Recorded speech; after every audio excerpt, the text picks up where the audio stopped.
So does rosemary oil actually work for hair loss treatment?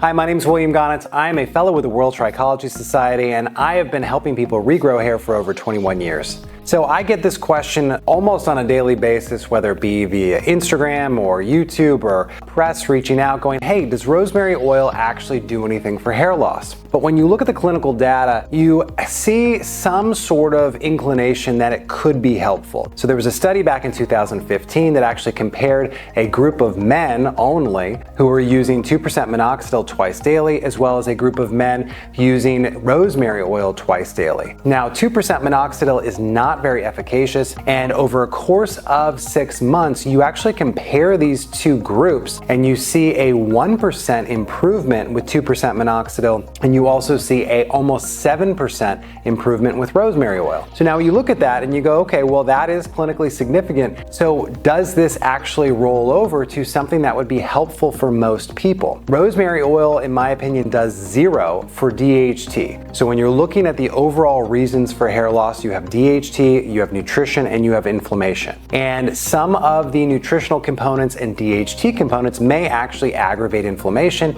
And when you look at what rosemary oil may do, is it does seem to decrease inflammation, but it doesn't necessarily mean that that's going to regrow hair for most people. And when you're looking at this study, it is again exclusively in men, and it was compared against minoxidil 2%, which was an inferior product anyway. When you say, hey, is this something that could actually be beneficial for me in a hair regrowth scenario, you really need to look at your symptoms. Now, if your symptoms are exclusively DHT related, which means you had a very slow, gradual decline over a course of many years on the top of the scalp, do you think that rosemary oil is actually going to be beneficial for you?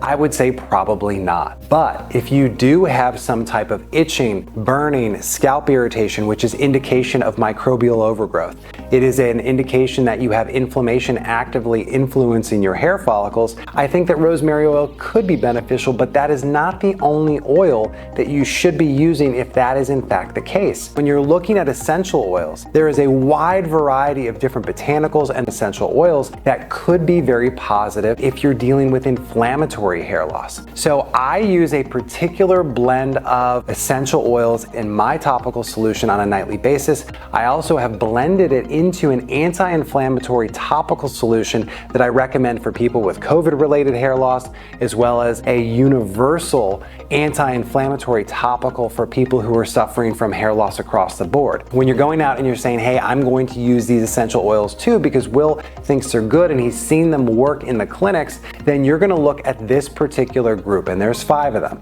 And rosemary oil is one of them. So number 1 is rosemary oil. Number 2 is ylang-ylang 3, which actually has a very positive influence on reducing the overall inflammation and output of the sebaceous gland. You're going to look at number 3, which is lavender. Lavender actually has a therapeutic calming effect on your body from an aromatherapy perspective, as well as it is antimicrobial, and it does bring down inflammation topically. And number 4 is sage.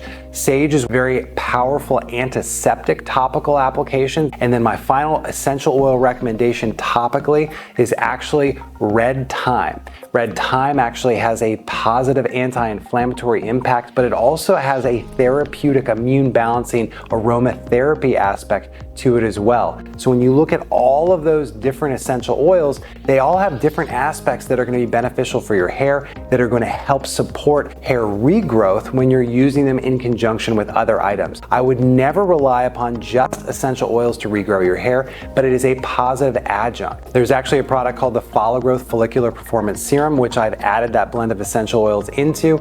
Obviously, there's other things that that serum does, particularly for hair loss, including reduction of DHT, also supporting reduction of antimicrobials. But overall, when you're looking at essential oils, use other essential oils that are going to complement the rosemary oil.